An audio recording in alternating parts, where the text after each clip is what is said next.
avicularia, also known as the pink-toe tarantula. This is a very common species that a lot of beginners get. They're very available, they're very inexpensive, and they're pretty simple to take care of. Or are they? Basically, there's a ton of confusing information, a lot of conflicting information on not only their care, but scientifically as well. It kind of seems like the entire genus is just a little bit of a mess. Now, I am a huge advocate of there is more than one right way to do something, and so I thought it would be a very interesting idea to just ask a couple of creators about their avicularia, about their care or their experience and closure, and then just kind of compare it all. Keep in mind that I did ask a lot of creators from literally around the world, and we already know that people in different areas of the world care for tarantulas differently. So let's just go ahead and see what they all have to say, and then I will kind of share my thoughts and also my avicularia experience after everybody else.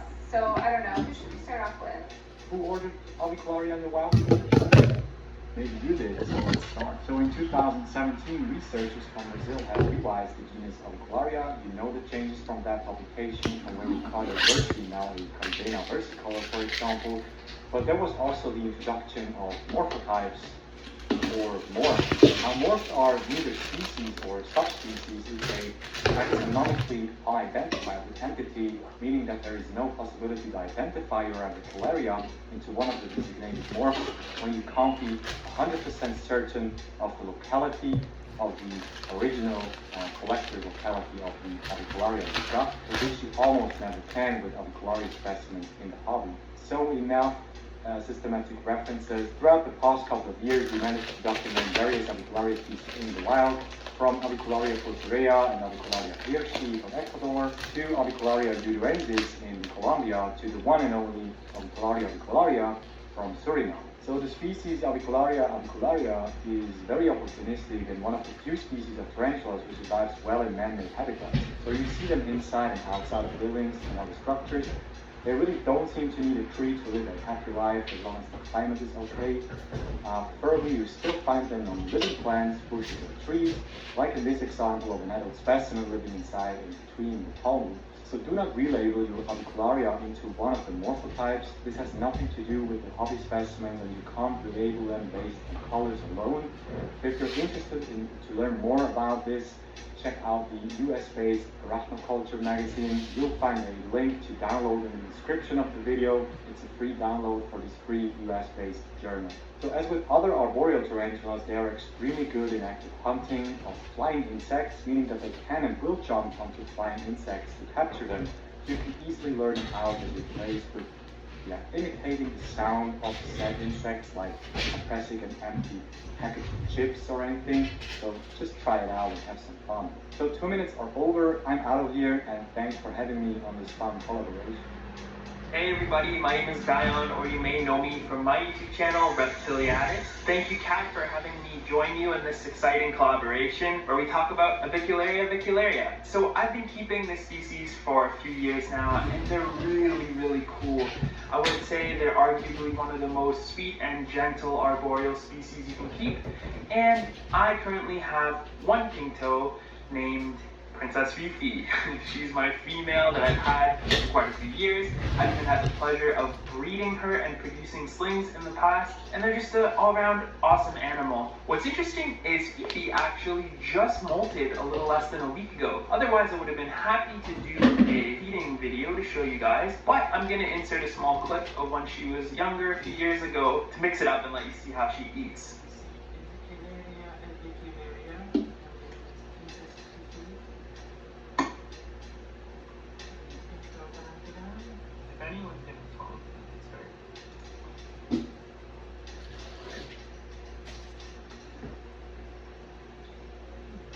Okay friends, so this is Fifi. I actually keep her as sort of my desktop pet, I call her. She did web up this side of the enclosure here, but I kind of gently tear it when I need to do maintenance, so I guess she still feels that it's closed off, but that's all good. But yeah, here she is. If you take a close look, you can see her there. She's still quite wrecked.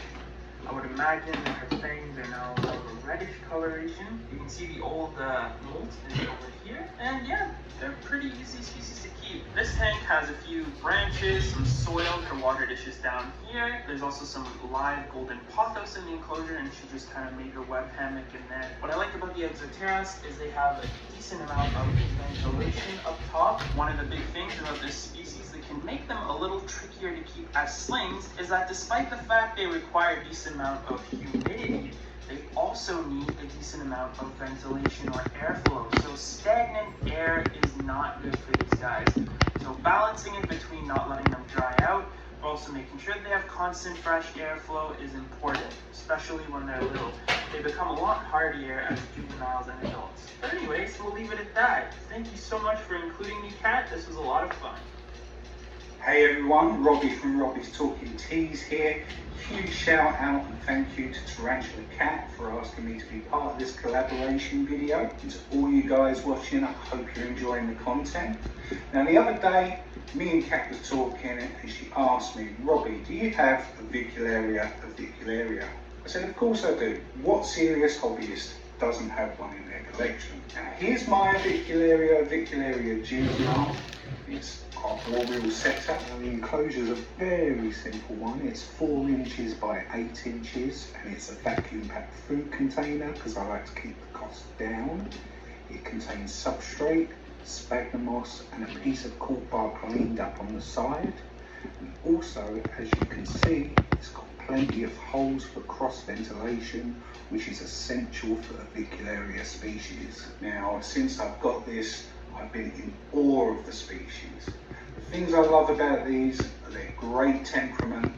They're not really quick to bolt when you're interacting with it, i.e. doing feed-ins and maintenance, and they're pretty chilled out. Now, the only thing I could think of, which I don't like about this species, is for such a stunning tarantula, they're very reclusive.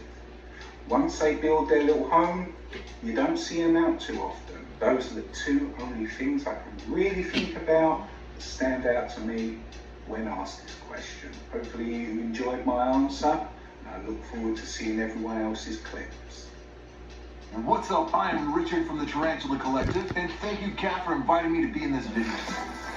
The avicularia was the first arboreal tarantula I ever added to my collection.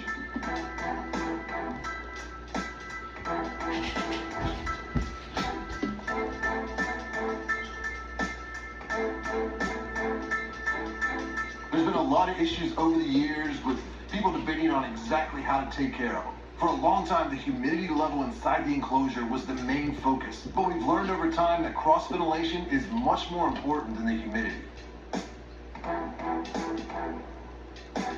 In fact, stagnant air is thought to be the main cause of sudden avic death syndrome, so it is important to house them in an enclosure that has good cross ventilation.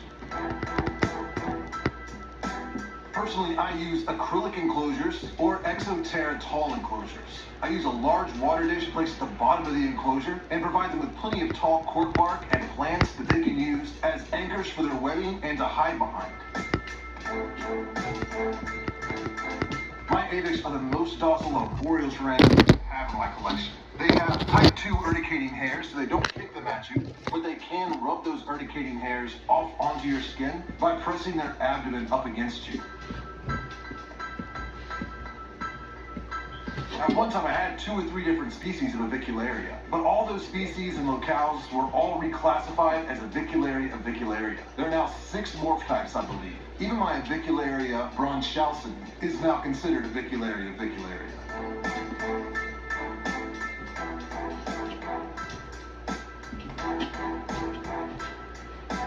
You do need to be careful when interacting with this tarantula because it is known to jump, and it will also shoot its poop as a defensive measure. But other than cleaning up white poop off the side of the enclosure, this is an awesome tarantula, and I highly suggest everyone add one to the collection if you don't have one already.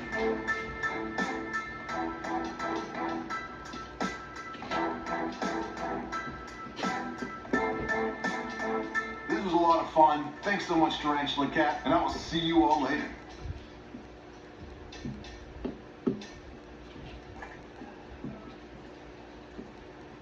Morning. So, this is my avicularia up. And as you see, I just fed it a Turkestan roach. And well, basically, this is her enclosure. Nothing too fancy, it's just, yeah. It's not even considered an arboreal enclosure because I made these enclosures, these custom-made enclosures for the terrestrials, but I had an extra enclosure, so I decided to put my Avicularia metallica in here, and she's been doing fine. She's been in here for a couple months now, and so far, no issues whatsoever. As you can see, she has webbed up quite a bit over here, and pretty much made this place her home.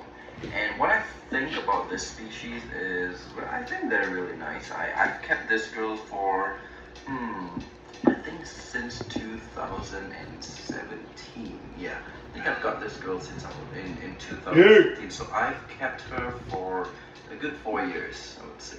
Yeah, about 3.5 years to 4 years. And I got her at an adult size like this. She just recently molted about a week and a half years ago. And that is why you see it's new, and yeah, that's our enclosure. I know AVICs, they require cross ventilation, but I just got to find out that they do fine like this if you keep the substrate dry. The reason they give cross ventilation, the reason it's recommended, is because AVICs, they do require some kind of humidity, some level of humidity, and that cross ventilation will prevent the air from being too humid inside.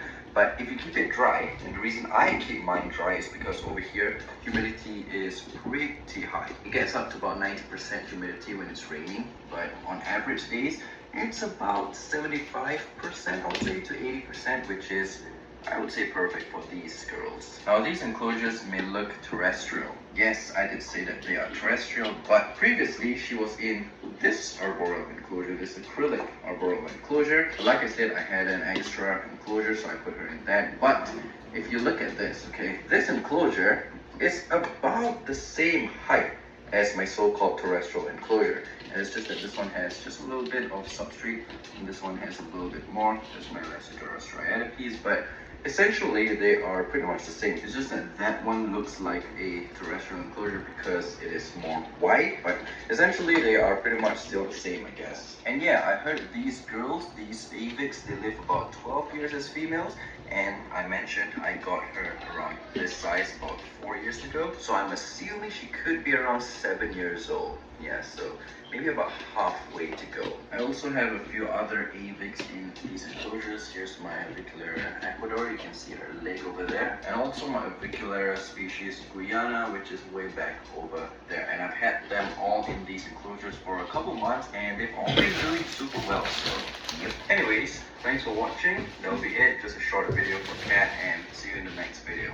Alright, so I guess it's my turn now, and this is my Avicularia.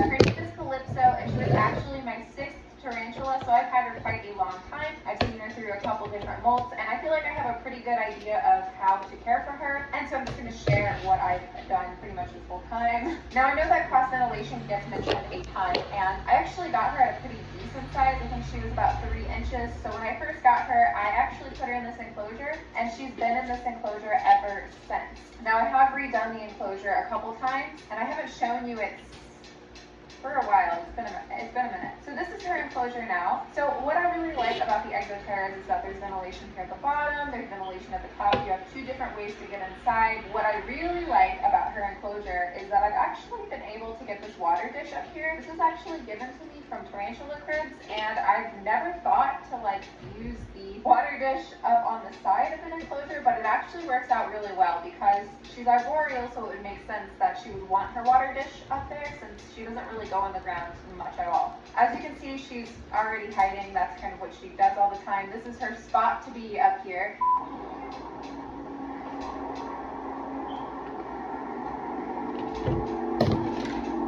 Oh, that was a military thing. Probably fine, right? Everything's fine. Anyway, I really love this species. I think that a beginner could easily take care of one yeah, doing the research and I get conflicting things, but I do find that once they get past that sling stage, they're pretty easygoing after that. So if you can just get them to like 3 inches, like you should be golden. I know most people actually find adults in the stores. So yeah, that's just my experience, and that was everyone else's experience. I actually found it really interesting to hear everybody's different experiences or similar experiences. I'm actually really glad that we picked the avicularia for this video, just because of that. There's a lot of different conflicting or even similar things surrounding the care and the science of the species, and it's just a really good example that we're continuously learning and changing. I want to give a very special thanks to everybody who helped me with this video. Please don't forget to check them out. I will link all their channels down below. Anyway, I hope you guys enjoyed today's video. I'll like it if you did, subscribe if you're not, and you must be. Don't forget to go to Instagram. There's probably way too much of @tarantula.cat. You can go follow me there. I also have a Patreon, podcast, and a Teespring. It is all linked down below. Go check it out. And don't forget to go check out the channels that helped me with today's video. And with all that said, let's get into the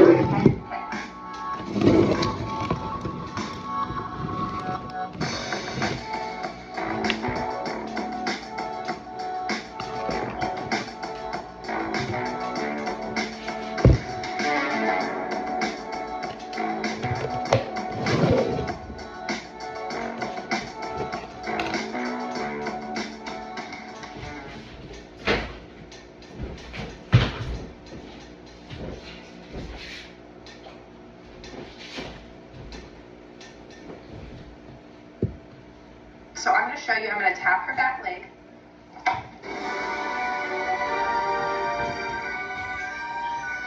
As a tarantula content creator and keeper, I constantly get asked questions all the time. I get a lot of questions from beginners looking to get their first tarantulas, trying to decide on the species. They usually ask, what tarantula species can I get that will let me hold it? And that is a really tricky question to answer, hence the video. I wanted to make this video because I know that people ask this in tarantula groups a lot, and it's really a gamble how that entire thread will go, because you're going to get a lot of people dogpiling on you, telling you never to handle your tarantula and here's all the risks, which is fine, valid. The other hand, you're going to get people like nicely answering the question and probably, you know, giving you some sort of advice, and that's kind of where I lean on the matter. Obviously, especially if you're like on my Instagram, you'll notice that I do like to take out tarantulas that will